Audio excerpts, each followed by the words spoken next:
El libro de los Hechos, capítulo 18, versículos del 1 al 11. Escribe Lucas. Después Pablo salió de Atenas y fue a Corinto. Allí conoció a un judío llamado Aquila, nacido en la región del Ponto, quien estaba recién llegado de Italia junto con su esposa Priscila. Habían salido de Italia cuando Claudio César deportó de Roma a todos los judíos. Pablo se quedó a vivir y a trabajar con ellos porque eran fabricantes de carpas al igual que él. Cada día de descanso, Pablo se encontraba en la sinagoga tratando de persuadir tanto a judíos como a griegos. Después de que Silas y Timoteo llegaron de Macedonia, Pablo pasó todo el tiempo predicando la palabra. Testificaba a los judíos que Jesús era el Mesías. Pero cuando ellos se opusieron y lo insultaron, Pablo se sacudió el polvo de su ropa y dijo: «La sangre de ustedes está sobre sus propias cabezas. Yo soy inocente.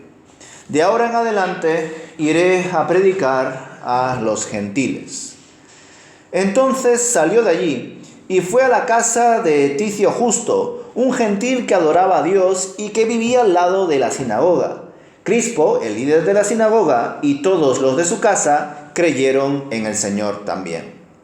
Muchos otros en Corinto también escucharon a Pablo, se convirtieron en creyentes y fueron bautizados. Una noche el Señor le habló a Pablo en una visión y le dijo: «No tengas miedo, habla con libertad, no te quedes callado, pues yo estoy contigo y nadie te atacará ni te hará daño, porque mucha gente de esta ciudad me pertenece». Así que Pablo se quedó allí 1 año y medio enseñando la palabra de Dios. Pues bien, vemos entonces, viendo el mapa, cómo en su segundo viaje Pablo va de Atenas. ¿Recordáis, verdad? Cómo ahí pudo discutir con los epicúreos, los estoicos y seguramente otros filósofos, aunque Lucas resalta estas dos escuelas, y cómo algunos se convierten allí en el Areópago, y resalta Lucas 2 nombres: un tal Dionisio, que era miembro del consejo, y por otro lado una mujer llamada Dámaris. Pero también se convirtieron otras personas más, solo que no se nos dice concretamente sus nombres. Después de esa experiencia en Atenas, que además debemos de recordar que Pablo había pasado por diferentes penurias en Tesalónica y en Berea. Incluso tuvo una gran oposición en Tesalónica, que le persiguieron hasta Berea, y de allí fue llevado a la costa, porque Berea se encuentra tierra adentro, por algunos hermanos, y viajó a Atenas. Y viajó con la orden de que sus compañeros Silas y Timoteo, que estarían por Berea, vuelvan también para acompañarle. Pero según lo que leemos aquí en Hechos capítulo 18, nos damos cuenta de que Pablo tuvo que ir solo a Corinto. Es decir, que durante su periodo de Pablo en Atenas, nos damos cuenta que Silas y Timoteo todavía no habían regresado. Entre que Pablo estaría prácticamente solo, y luego por otro lado el asunto de que se habían convertido pocas personas, Pablo decide viajar a la ciudad de Corinto. Estando allí, el apóstol Pablo se siente acompañado. Afortunadamente allí conoce a 2 personas muy importantes para él. Probablemente uno de los matrimonios más famosos del Nuevo Testamento. Un matrimonio conformado por Aquila y Priscila.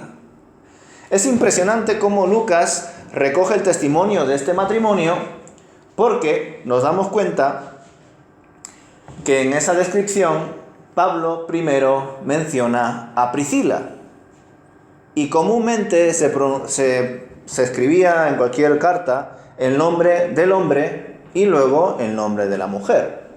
Así que resulta interesante que en este caso, en el caso de este matrimonio, el autor Lucas haya puesto primero el nombre de Priscila y luego de Aquila.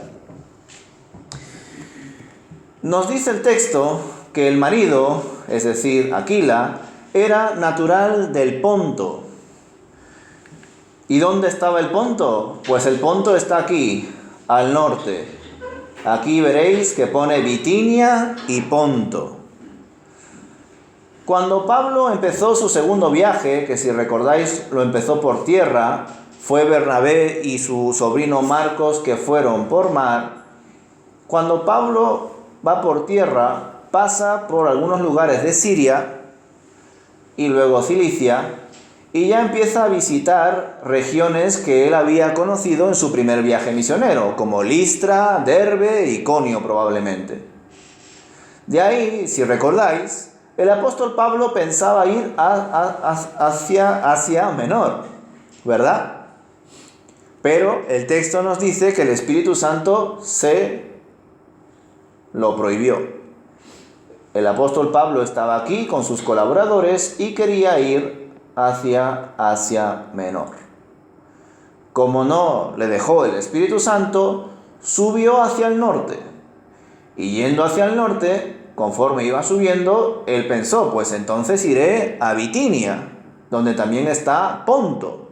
Pero cuando estaba casi llegando a esta región, el Espíritu Santo otra vez le enseñó a Pablo que no debía ir a esa región.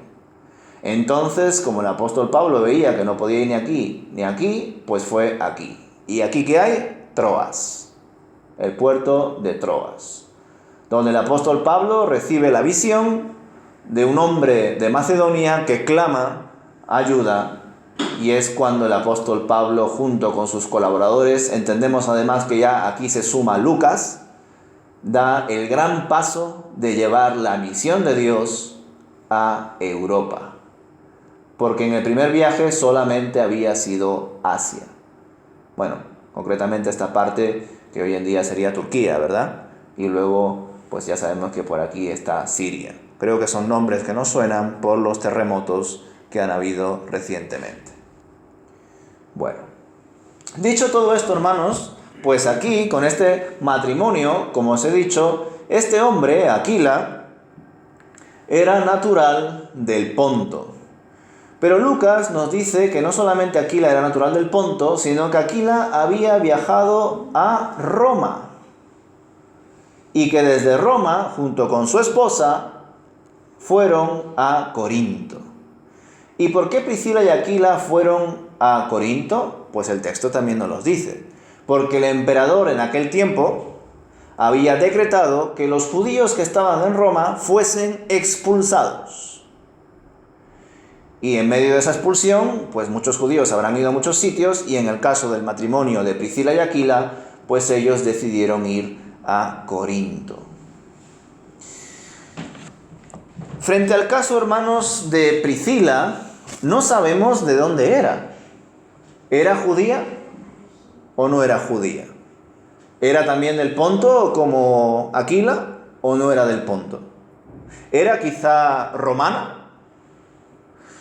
Pues debido, hermanos, a cómo el texto lo expresa, creo yo que nos puede dar la sensación de que esta mujer, Priscila, era una mujer con cierto peso, con cierto rango y con una educación muy diferente a la judía. ¿Por qué? Porque el texto nos enseña que esta mujer, Priscila, trabajaba junto con su marido. Y ya sabemos que en muchas culturas y en muchas regiones, incluso aquí en España en su día, la mujer no trabajaba. La mujer estaba en casa cuidando a los niños o encargándose de la limpieza y el orden del hogar, etcétera, etcétera, etcétera. Pero sin embargo, tal y como lo expresa aquí Lucas, tanto Priscila como Aquila estaban trabajando.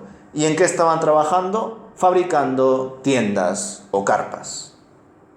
Y curiosamente, ese trabajo que estaban realizando este matrimonio era el mismo oficio que realizaba en algunos momentos el apóstol Pablo. Y es por eso que el apóstol Pablo congenia con el matrimonio de Priscila y Aquila, porque compartían un mismo oficio. Pero no solamente eso. sino que cuando vemos el mapa y vemos que Aquila venía desde el Ponto, pero que había viajado a Roma, y probablemente viajando a Roma habría sido un vendedor o fabricante itinerante por diferentes regiones, y que además su mujer quizás sea del Ponto también, o de Roma, o de otra región, nos damos cuenta de que Priscila y Aquila y Pablo no solamente compartían un mismo oficio, sino que además compartían una misma realidad. ¿Y cuál era esa realidad? Que eran extranjeros, que eran personas que habían viajado por diferentes regiones. Y eso les unía, muy probablemente les unió bastante en medio del trabajo que estaban realizando, ¿verdad? Por supuesto, una vez más vemos cómo el interés del apóstol Pablo siempre va a ser ir primero a predicar a los judíos y luego a los gentiles. Es siempre la metodología del apóstol Pablo. Siempre que va a una región nueva, busca si hay alguna sinagoga o hay algún lugar de encuentro para judíos y les predica el evangelio a los judíos.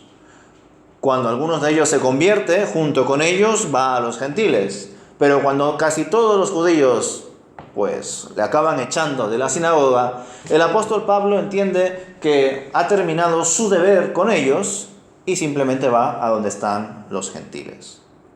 Es impresionante cómo se expresa el apóstol Pablo, ¿verdad? Dice, la sangre de ustedes, versículo 6, está sobre sus propias cabezas. Yo soy inocente. De ahora en adelante iré a predicar a los gentiles. Ya lo expliqué, hermanos, el apóstol Pablo era una persona que se tomaba muy en serio la misión. Y se lo tomaba muy en serio porque él sentía que era deudor de la sangre de sus compatriotas. ¿Y por qué se sentía deudor de la sangre de sus compatriotas? Porque él mismo fue un judío muy, pero que muy ultraconservador, tozudo, que persiguió incluso a los seguidores de Jesús, y por tanto entendía esa postura radical que muchos judíos tomaban cuando escuchaban al apóstol Pablo predicar del Evangelio. Como el apóstol Pablo, que como buen fariseo conocía las Escrituras y se congregaba de forma asidua y bueno, era un hombre muy devoto, y aún así no se dio cuenta de que Cristo era el Mesías hasta que Cristo se le presentó camino a Damasco, el propio apóstol Pablo se tomó como algo personal el ir a visitar todas las sinagogas de todas las regiones que él podía ir y predicarles el Evangelio. Él se sentía deudor de la sangre de todos aquellos que, pudiendo salvarse por su mensaje, no podrían salvarse porque él no lo había compartido. Es esa una de las grandes motivaciones del apóstol Pablo. Pero claro, cuando él ya les predicó el Evangelio y aún así ellos lo rechazan, pues el apóstol Pablo se limpia las manos. En medio de su ministerio, podemos pensar también, ¿verdad?, en por qué el apóstol Pablo trabajaba fabricando tiendas. Aquí os comparto un cartel de un artículo muy breve que habla acerca de, pues un poco, ¿no?, las razones de por qué el apóstol Pablo trabajaba, con qué fin hacía ese negocio, ¿verdad?, de fabricar tiendas. Y en este artículo se hablaba acerca de que el apóstol Pablo, y es muy interesante, hermanos, porque nunca lo había pensado, es decir, nosotros ya sabemos que el apóstol Pablo siempre que podía trabajaba, ¿por qué? Porque él no quería ser de carga para las iglesias. Él sabía que las iglesias, y así se lo enseña concretamente a Corinto, él sabía que las iglesias tenían el deber delante de Dios de sostener a sus líderes. Es un deber de toda iglesia. Si no lo hace, está pecando. Pero el apóstol Pablo también sabe que hay varias iglesias que se encuentran en un periodo de inmadurez. Y en ese periodo de inmadurez, el exigirles el sostenimiento de sus líderes sería algo que generaría más conflicto, que no les ayudaría a crecer. Y entre esas razones y otras más, el apóstol Pablo siempre que podía iba a trabajar. Pero no solamente para no ser gravoso para la iglesia, sino porque se dio cuenta que trabajando podía también compartir el Evangelio en medio del trabajo. Pero aparte de todo esto, el artículo apunta a un aspecto muy interesante, y es que parece ser que el apóstol Pablo no solamente trabajaba para autosostenerse, sino también, y como os he dicho, esto nunca lo había pensado, para contratar a las personas que debían escribir las cartas que él iba a enviar.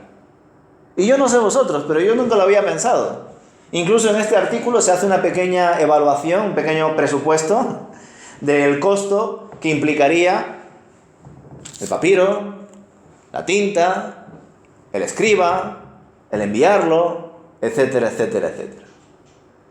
Entonces, en este artículo, la persona que lo escribe se plantea la idea de que probablemente el apóstol Pablo no solamente trabajaba para predicar en el entorno laboral, no solamente trabajaba para no ser de carga para la iglesia, sino que también de algún modo el apóstol Pablo tendría ese interés de trabajar para sostener los recursos que él usaba para enviar sus cartas. Interesante, ¿verdad? Pues yo al menos nunca lo había pensado. Bueno, aquí entra el tema como tal que podemos extraer de toda esta experiencia, de esta primera experiencia del apóstol Pablo en Corinto. Hace ya varios años, incluso diría ya una década, se empezó a dar un fuerte peso a la oportunidad y el deber de compartir el Evangelio en medio del contexto laboral. Cuando leemos ciertos libros, ciertos artículos de hace aproximadamente 10 años y también eventos, noticias, nos damos cuenta de que creció bastante este interés por tratar y expresar la fe y compartir el Evangelio en medio del trabajo.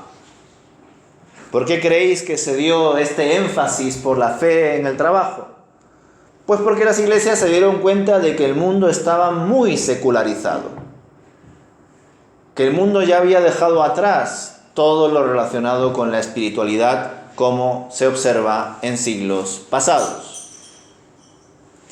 Y aparte, se dieron cuenta que debido a las crisis económicas, que no han habido varias, a las corrupciones políticas y a tantas situaciones críticas, y también pues depende de qué contexto, de qué país estemos hablando, se dieron cuenta que cada vez era necesario que una persona trabaje más horas para subsistir. Por ejemplo, debido al progreso de la sociedad, hoy en día hay muchos lugares, no todos, pero hay muchos lugares donde la mujer tiene derecho a trabajar y a ganar un mismo sueldo que un hombre. Hay todavía algunos lugares donde no es así, pero hay otros sitios donde ya se ha conseguido ese derecho. Pero ¿qué pasa? Que en medio de este progreso, de esta igualdad de condiciones, hay una letra pequeña. Y es que en el otro siglo, y más atrás, una familia podía salir adelante con el trabajo de una sola persona. ¿Quién era esa persona? El hombre. Debido a, movimientos, luchas, reflexiones, avances, etc. Hoy en día, en la mayoría de las familias, suele darse el caso en el que el hombre y la mujer, hablando de una familia de 2 personas casadas y tal, trabajan. Pero hoy en día se ha dado el caso de que hay familias donde el hombre y la mujer trabajan y aún así llegan muy justos a fin de mes. Entonces, ¿qué ha pasado? Es decir, no me malinterpretéis. Por supuesto que ha sido bueno para nosotros que tanto la mujer como el hombre hayan sido aceptados por igual. Que se reconozca el derecho de cada individuo a desarrollarse a nivel laboral y que sea, por supuesto, remunerado por ello. Pero el problema entre medias es que antes, como he dicho, con el sueldo de una sola persona, una familia podía ser solvente. Y sin embargo, hoy en día, 2 sueldos y aún así hay veces que no se llega muy bien a fin de mes. Y eso que podríamos discutir de qué significa llegar bien a fin de mes. Porque no creáis que llegar bien a fin de mes es pagar las facturas y ya está. Eso no es así. Hay muchísimos planes, muchísimas ideas y muchísimas estadísticas que de algún modo, pues dependiendo de qué fuente leamos y intentemos de algún modo reflexionar al respecto, podríamos decir si verdaderamente estamos viviendo correctamente y tenemos una cultura financiera saludable. Pues lo dicho, hermanos, debido a este gran contexto del mundo secularizado, donde cada vez hay menos tiempo para vivir y todo lo que nos rodea es casi siempre trabajo y trabajo, pues varios pensadores, pastores, teólogos, misioneros empezaron a crear artículos, contenidos y también eventos que giraban en torno a el concepto de fe y trabajo. Y qué pena, ¿verdad? También el asunto del trabajo en cuanto a cómo muchas veces ha calado tanto en el ser humano que hay muchas personas que se conciben a sí mismas que su autopercepción es su oficio. ¿Qué eres? Yo soy enfermero. ¿Y tú? Médico. ¿Y tú? Abogado. ¿Y tú? Profesor. Hay algunos casos en los cuales las personas están tan orgullosas de su trabajo que cuando les saludas te dicen, mi nombre es tal y soy esto. Y no hay nada malo, por supuesto, en presentar tu oficio, pero nos hace ver que trabajamos tanto o dedicamos tanto tiempo de nuestra vida al trabajo que llega un momento en el cual pensamos que nosotros somos el trabajo. Y ojo que, aunque el trabajo de algún modo para algunos teólogos se ha planteado en la Biblia como un castigo, con el sudor de tu frente, ¿verdad? ¿Conocéis el texto de Génesis? Verdaderamente el trabajo es bueno, porque Dios ha trabajado, trabaja y trabajará. En medio de esa narrativa de la creación en 6 días y al séptimo Dios descansó, Jesús expresa, mi Padre hasta ahora trabaja y yo trabajo. Es decir, el trabajo en sí, hermanos, no es malo. El problema es cómo muchas veces el trabajo nos ha perjudicado. El problema es cómo coges una simple calculadora y ni siquiera hace falta. Coges las 24 horas del día, las divides entre 3, te sale 8. Y se supone que cada uno, en una situación promedio, dedica 8 horas para dormir, 8 horas para trabajar, y las otras 8 horas, bueno, se supone que para descansar también un poco más, para salir, para estar con la familia, amigos, ocio, comer. ¿Verdad? Es decir, cuando hacemos esa simple división de las 24 horas en 3, 8 para cada grupo, pues decimos, wow, tenemos 8 horas para supuestamente ocio. O lo que sea que cada uno quiera hacer, ¿no? Pero sin embargo, en la realidad, no se presenta eso tal y como nos lo dicen las matemáticas. Esas supuestas 8 horas se nos van yendo al trabajo y volviendo de él. Yendo a comprar, a hacer gestiones en el banco, limpiando la casa, los quehaceres con los niños o con otras cosas. Y al final llega un momento en el que, pues ya es de noche, tengo que dormir, porque mañana otra vez a trabajar. Entonces, en medio de esa simple división de 24 entre 3, 8, 8 y 8, en la práctica, pues parece que nos han engañado. Ahora bien, también es cierto que hay pues algunas personas que trabajan más de 40 horas. Y también, por supuesto, hay personas que trabajan menos. Y en medio de todas estas ideas, hermanos, pues nos tenemos que preguntar qué estamos haciendo con nuestro tiempo o qué están haciendo allá con nuestro tiempo, porque parece que no estamos llegando verdaderamente a vivir nuestra vida. Es decir, como un filósofo expresó en su día, parece que en vez de trabajar para vivir, estamos viviendo para trabajar. Y cambia mucho la frase, porque se supone que nosotros trabajamos para vivir, ¿verdad? Para sostenernos, para ahorrar, para comprarnos una casa, un coche, para viajar en algunos casos, para dejar un dinero a mi descendencia, o para ayudar a mis padres que están enfermos.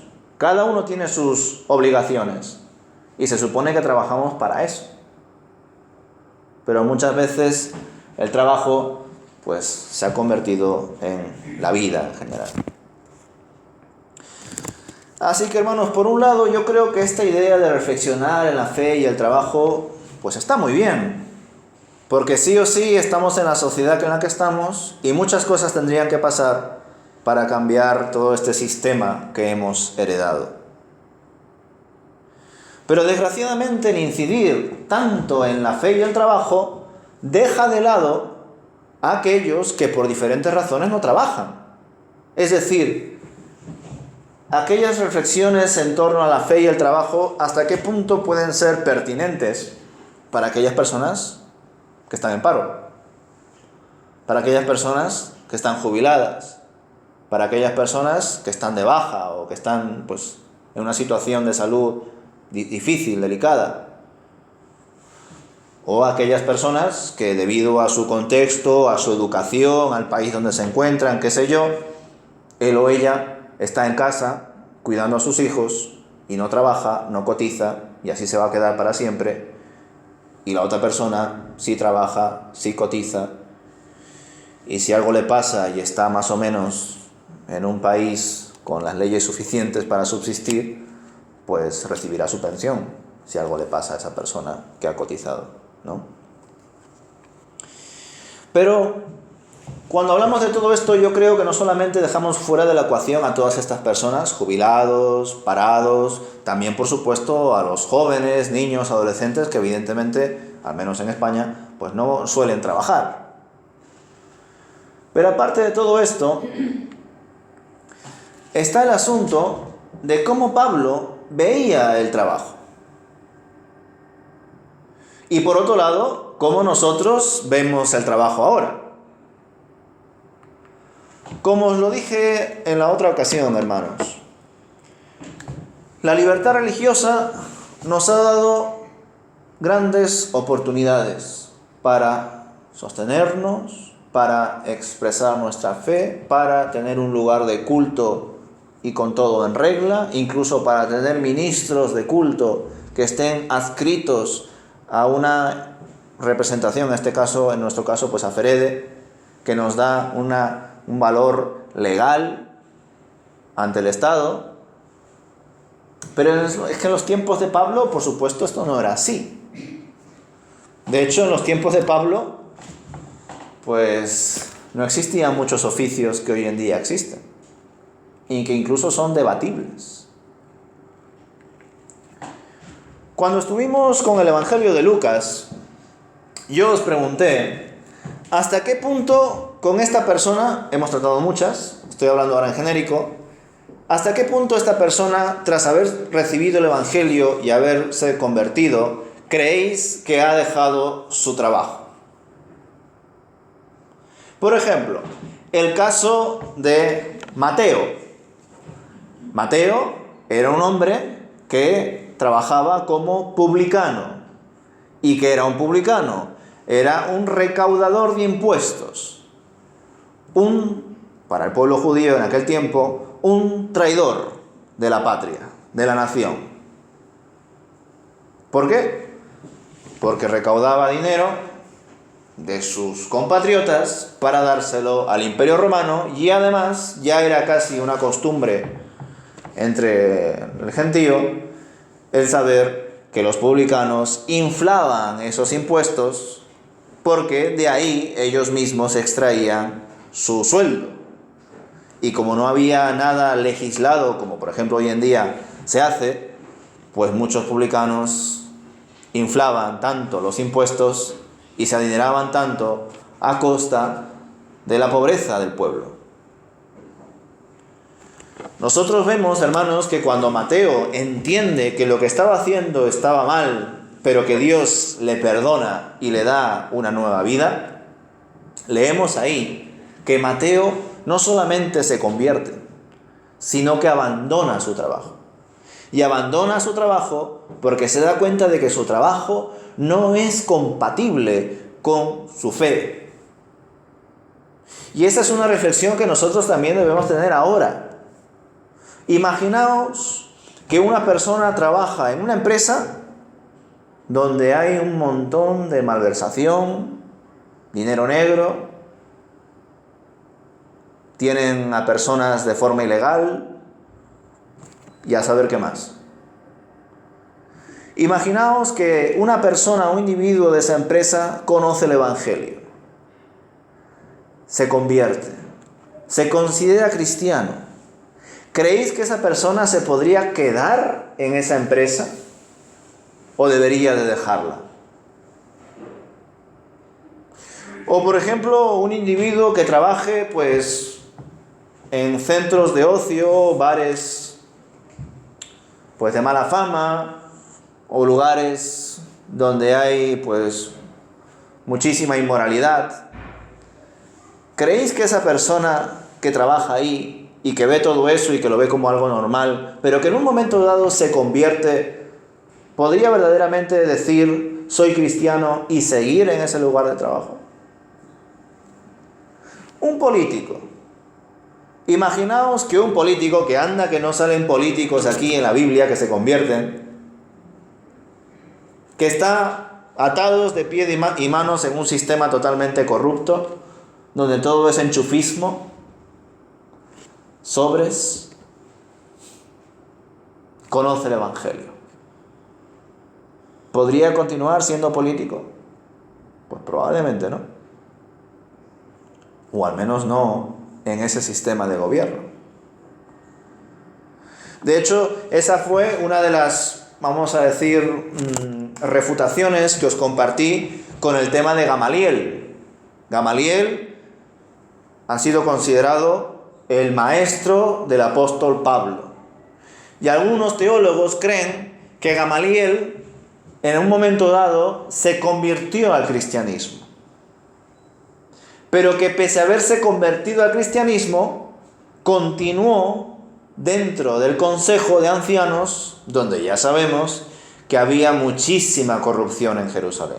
Porque ese mismo consejo fue el que juzgó indebidamente a Jesús y luego el que juzgó indebidamente a Esteban, que murió apedreado. Pues yo os comenté que yo no creo que Gamaliel se haya convertido y haya pensado, bueno, me he convertido, pero yo creo que Dios me puede usar en la posición en la que estoy.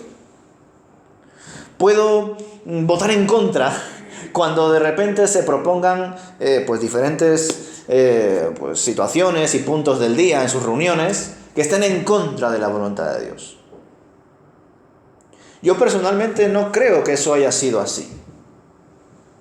Por supuesto, los creyentes debemos intentar ser de luz allá donde estamos. Pero una cosa es ser de luz, reivindicar los principios de Dios, y otra muy distinta es participar de ellos. Y cuando estás dentro de un trabajo corrupto o de un sistema corrupto, pues estás participando de ello, ¿verdad?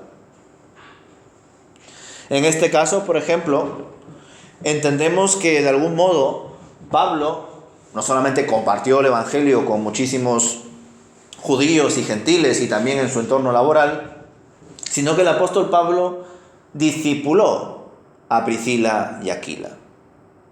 Ellos quizá conocerían algo, como judío, al menos Aquila, pero el apóstol Pablo invirtió tiempo en ellos, les habló de Jesús. Pero desgraciadamente también el apóstol Pablo sufrió mucho. en muchas ocasiones se vio solo. Hace muy poco había sido perseguido en Tesalónica y Berea y demás. Y es por eso que en un momento dado, en una noche, como dice el versículo 9, el Señor le habló a Pablo en una visión y le dijo: no tengas miedo, habla con libertad, no te quedes callado, pues yo estoy contigo y nadie te atacará ni te hará daño, porque mucha gente de esta ciudad me pertenece. Y en efecto, estas palabras del Señor al apóstol Pablo, pues tenían razón. Porque luego con las cartas a los Corintios, que además estamos tratando en el domingo, nos damos cuenta de que había mucha iglesia. Ahora bien, dentro de esa iglesia había también muchas dificultades, que es lo que estamos viendo en domingo. Pues tras por un lado ese consuelo que le da el Señor al apóstol Pablo y esta reflexión que os he dado del trabajo, pues queda desde luego también el asunto de la aplicación. Como os he dicho antes, hermanos, hay muchísimos oficios hoy en día que desde luego no existían en absoluto en los tiempos del apóstol Pablo. No habían doctores, no habían pues muchos enfermeros y otros, los abogados tal y como hoy en día los conocemos, etcétera, etcétera, etcétera. ¿Existía un ministerio de la educación en aquel tiempo? De igualdad. Sobre todo. Pues no. Ahora bien, es cierto que los judíos hacían homeschooling, ¿verdad? Es decir, los judíos tenían una gran sensibilidad por enseñar a sus hijos en casa. Eso sí es cierto. Y además, aquellos judíos que se lo podían permitir, porque ya sabéis que no es nada gratis, enviaban a sus hijos a rabinos famosos, doctores de la ley, gente de peso, para que les eduquen en la Torá y en la palabra, y sean gente de bien, ¿no? Pues en efecto, hermanos, en aquel tiempo no existían muchísimos oficios que hoy en día sí existen.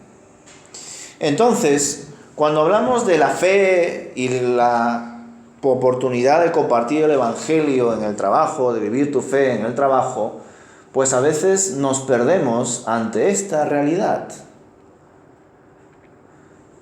¿Quién de vosotros conoce esta película? No. Tú sí, Rosa. Vale. Dios está muerto. No, Dios no está muerto. Pero esta es, como la veis aquí, esta es la 2. La secuela. Dios no está muerto 1, o simplemente Dios no está muerto, era una película que giraba en torno a el contexto universitario, donde principalmente un chico creyente comparte su fe en la universidad, concretamente en una clase donde el profesor es un ferviente ateo, de arriba abajo. Y por supuesto el título de esta película es un guiño a la frase famosa de Friedrich Nietzsche, el cual escribió que Dios está muerto. Nos podríamos preguntar hasta qué punto Nietzsche tenía razón. Yo sé que hago el juego de palabras, ¿vale? Para mí Nietzsche tenía razón en cuanto al Dios que en ese tiempo, en los tiempos de Nietzsche, se enseñaba, era un Dios que estaba muerto. Porque no era el Dios de la Biblia, no era el Dios en Jesucristo. Era, pues, costumbres, supersticiones y tradiciones del catolicismo. Y por supuesto que ese Dios está muerto. Pero el Dios verdadero está vivo. Pues bueno, esa película, la número 1, que trataba básicamente de esa reivindicación de que Dios pues no está muerto, tuvo parece ser éxito en Estados Unidos y en algunas iglesias evangélicas. De hecho, Dios no está muerto, la 1, es una película que se ha expuesto en varios lugares, en varios eventos de jóvenes, porque es como esta típica película que hace apología de la fe. ¿Y qué quiere decir eso? Que de algún modo aboga por ese debate de que la fe puede ser compatible con la razón, de que entre ellas no se contradicen, sino que es posible razonar, explicar nuestra fe. Entonces, como esa película tuvo pues cierto éxito, sacaron la secuela, Dios no está muerto 2. Y aquí abajo de la imagen veréis a una persona, bueno, a una mujer rubia con un vestido rojo. Esta mujer es profesora de un instituto. Y en un momento dado, dando clase pues a gente de lo que sería en nuestro caso pues de bachillerato, de por ahí, o de la ESO, un alumno le hace una pregunta relacionada con la moral y la religión. Y pues por diferentes circunstancias, la profesora, que es creyente y se encuentra en un instituto aconfesional, secular, aprovecha la pregunta de su alumno para compartir su fe. ¿Qué pensáis? ¿Está bien? Eso es lo que tiene que hacer. ¿Vale? Pues no, hermanos, está mal. Pero esperad. Primero os estoy explicando el argumento de la película. Luego ya os doy la impresión que puedo tener yo. Vale. La trama de la película precisamente gira en torno a ello. Se ve como los chicos estaban aburridos de la clase, un típico tópico, ¿verdad?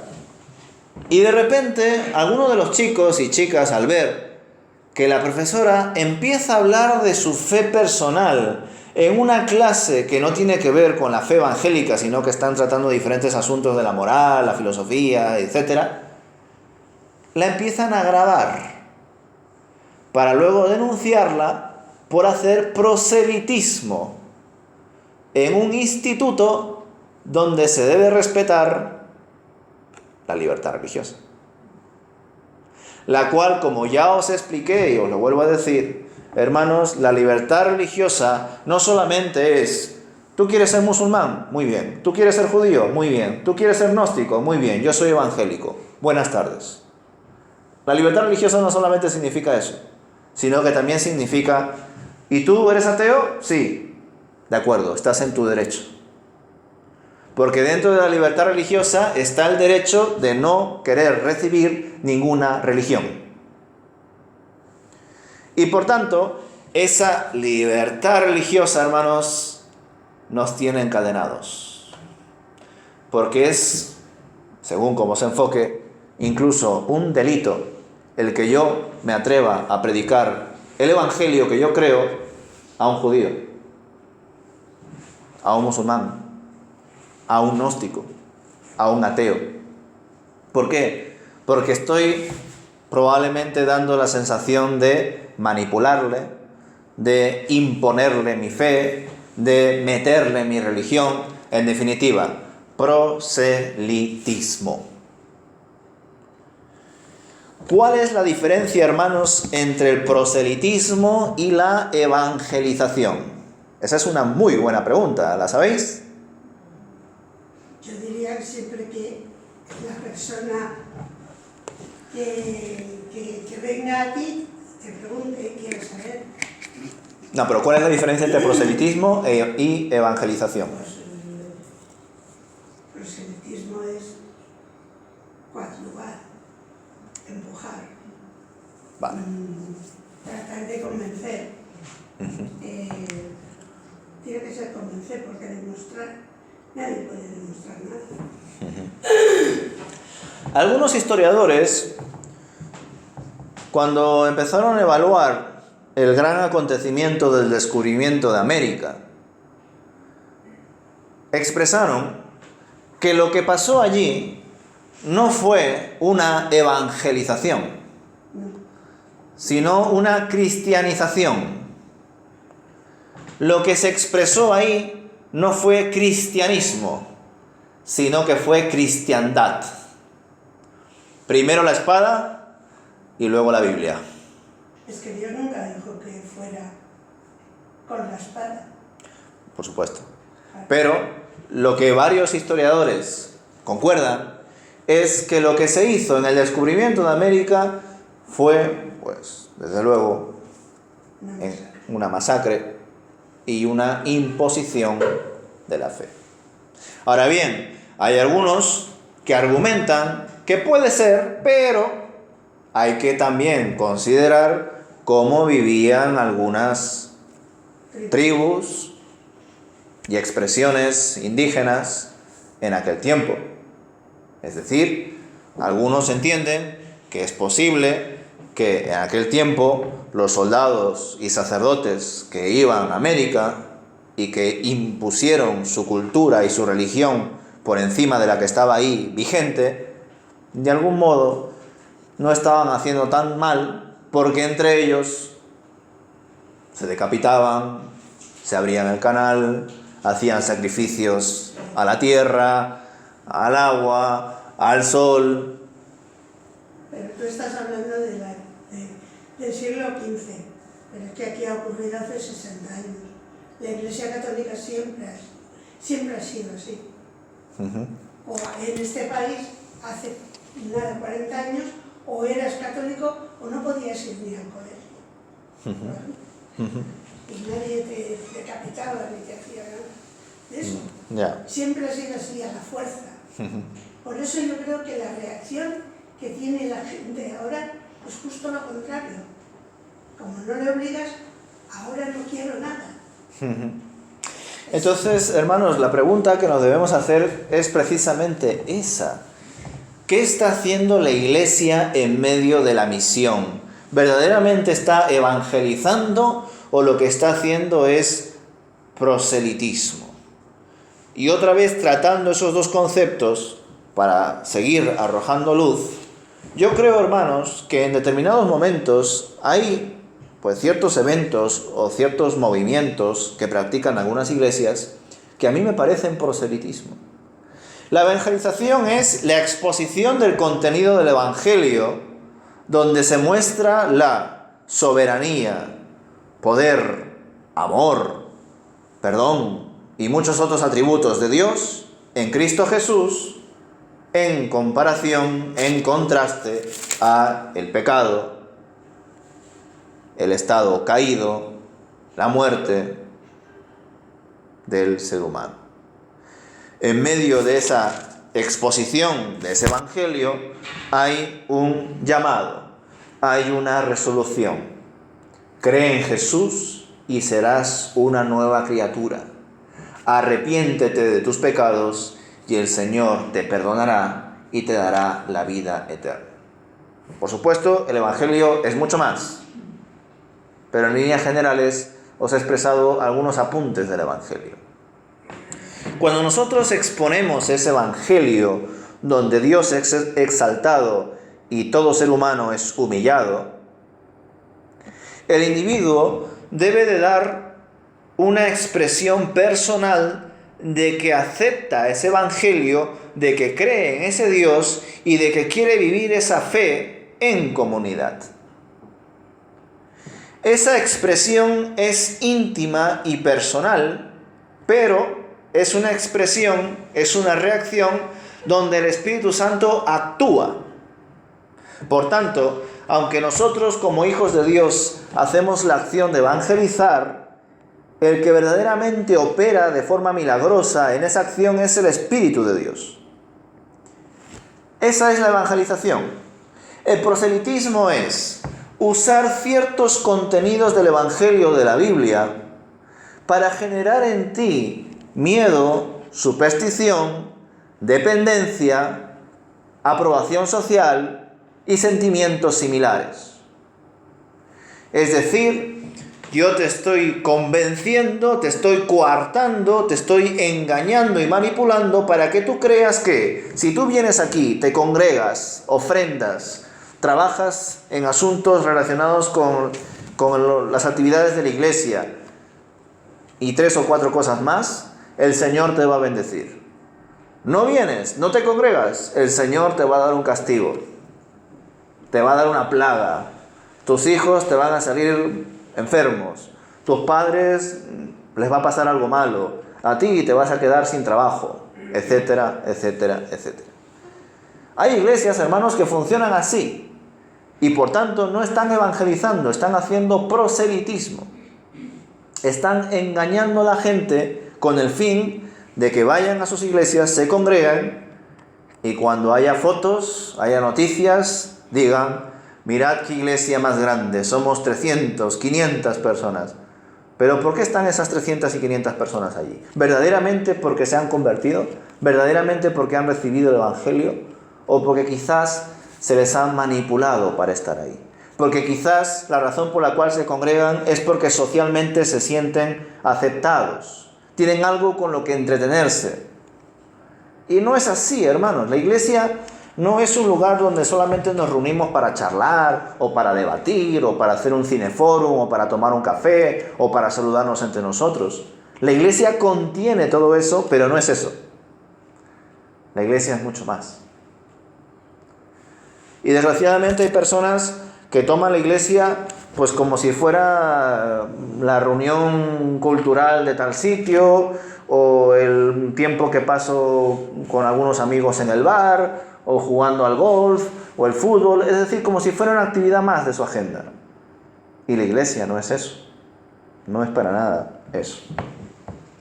Y bueno, en el caso de esta película, pues esta mujer cayó desgraciadamente en la trampa y la empezaron a juzgar, y no me refiero a juzgar entre ellos, entre sus alumnos, sino que la llevaron a juicio por haber hablado de su fe en un contexto laboral donde ella no puede hablar de su fe.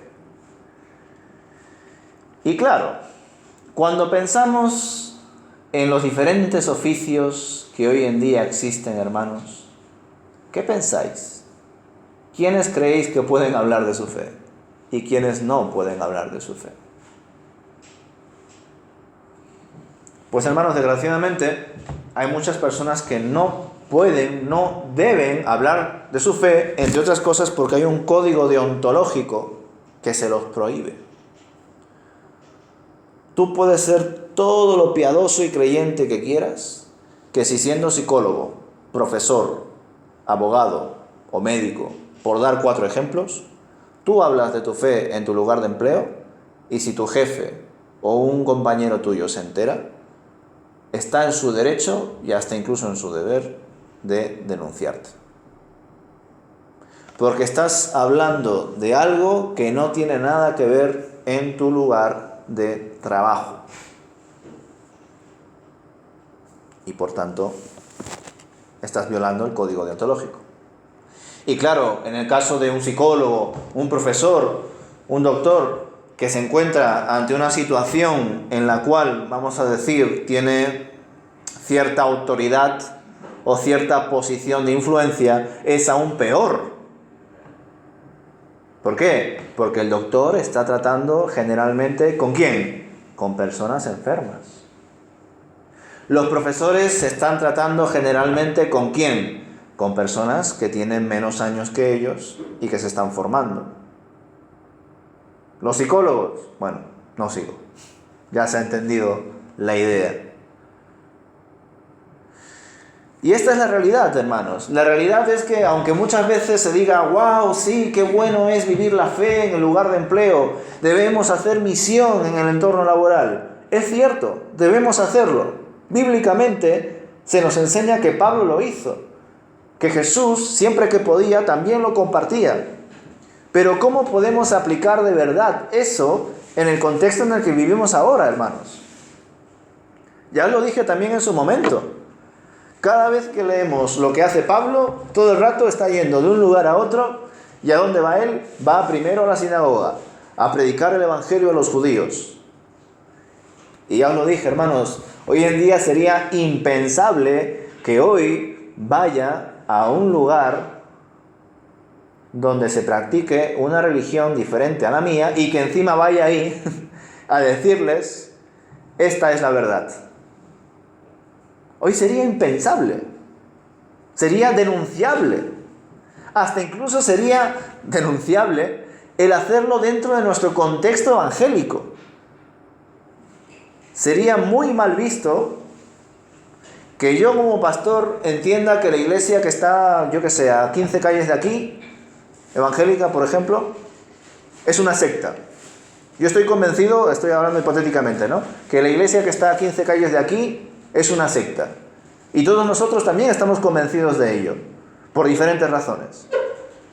Imaginaos que yo vaya allá con algunos de vosotros, como Pablo, Silas y Timoteo. Voy ahí y les predico el evangelio. Probablemente esté haciendo bien, pero desde luego, tal y como están las normas hoy, estoy haciendo muy mal. Entonces debemos de comparar esas realidades, porque claro, es cierto que en algunos momentos Pablo generaba tanta controversia que los judíos se enfadaban, y con razón, ¿verdad? Hubo un momento en que casi le dieron por muerto de todas las piedras que le habían tirado al hombre. ¿Y qué pensáis, hermanos? ¿Creéis que hoy también nosotros, independientemente de las normas que hay, debemos de también imitar lo que hizo Jesús y lo que hizo Pablo? ¿O mejor sigamos encadenados en nuestra libertad? ¿Hasta qué punto esta supuesta libertad nos deja vivir libremente nuestra fe? Porque las autoridades pertinentes lo han firmado. Los que nos representan lo han aceptado. Y nosotros hasta cierto punto lo aceptamos. Pero yo ahora os estoy invitando a reflexionar y a que vosotros mismos penséis: de acuerdo, este es el contexto en el que vivo. Vivo en libertad religiosa, o al menos en tolerancia religiosa. La Constitución supuestamente lo avala. Pero ¿hasta qué punto esa realidad nos ayuda a vivir de verdad nuestra fe? Dime, María. ¿Es obediencia a Dios no vivirlo? Esa es la pregunta, porque Dios habla y su palabra es verdad, y tenemos esa responsabilidad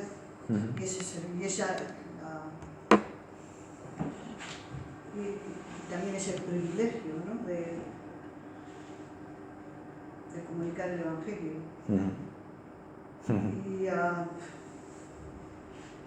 me parece a mí que lo que Dios ha dicho de compartir el evangelio, aunque sea en un sitio donde estemos trabajando, pues es todavía un mandato de Dios. ¿Cómo creéis que serían las iglesias hoy si todos aquellos católicos que se convirtieron al cristianismo evangélico decidiesen, como Pablo, un buen judío que se convirtió al cristianismo, ir a la sinagoga? ¿Hasta qué punto, hermanos? Si Pablo, siendo un hombre judío, fariseo, conocedor de la ley, pero luego se volvió cristiano y entendió que debía de tratar con los suyos, ¿hasta qué punto todos los católicos, fervientes, practicantes, pero que de un momento dado entienden que el evangelio no es eso, no deberían de volver a sus iglesias y predicar el evangelio allí? Y los ateos, ir a donde los ateos y predicar el evangelio allí. Los judíos, que hoy en día también se convierten al evangelio, ir a las sinagogas y compartir el evangelio ahí. Los musulmanes, porque hoy en día hay musulmanes que se convierten al cristianismo, y que cuando lo hagan, vayan a sus centros de culto islámico a predicar el evangelio. ¿Cómo creéis que serían las iglesias si el testimonio de Pablo y de Jesús lo tomasen como algo verdadero y lo imitasen? Pues yo creo, hermanos, que si las iglesias hiciésemos este ejercicio ahora mismo ya no tendríamos libertad religiosa. No nos dejarían. No nos dejarían, y por tanto nos cohibirían de nuestra libertad religiosa. ¿Y hasta qué punto es nuestro deber enseñarles que si verdaderamente nos quieren dar esa libertad, en nuestra libertad bíblica está el expresar nuestra fe a aquellos que no creen en Jesús? Pero es que lo mismo ocurre con los musulmanes. también se lo dice el Corán. Claro, Entonces, es que es lo que te digo. Entonces, ¿hasta qué punto la libertad les ha dado libertad verdadera? pero si es que la libertad es una utopía, es que no existe. Desde el momento que tú tienes un amor que puede ser a tu padre, a tu madre, a tus hijos, desde que sientes algo por alguien y algo por Dios, ya no se te ha acabado la libertad. Claro, en ese sentido yo lo entiendo, porque incluso las Escrituras nos dicen que somos esclavos de Cristo. Claro. Pero esa esclavitud es la mejor que podemos tener. Muy bien, aceptamos esa esclavitud, pero tenemos que aceptar también que ese musulmán o ese judío tiene la suya y que es de respetar. Ah, por supuesto. Vale, entonces yo creo que lo que tenemos que hacer es que si nos preguntan, responder, pero no meter el dedo en el ojo, porque va en contra de lo que queremos hacer. Desde luego es lo que hoy en día o bien la gente lo dice o bien la gente lo acepta porque es lo que está vigente. Desde luego lo que dices es lo que está vigente. Hoy en día lo que está vigente es dejemos que cada uno practique su fe en su centro de culto y que nos dejen en paz al resto. Y lo mejor posible, además. Y lo que yo os digo es hasta qué punto eso es lo que nos enseña la palabra de Dios. Hasta qué punto lo que nos enseña la palabra de Dios a nosotros por ser evangélicos es que eso no es lo único que debemos hacer. Es decir, hermanos, en conclusión, lo que yo quiero hacer con vosotros es ser honesto.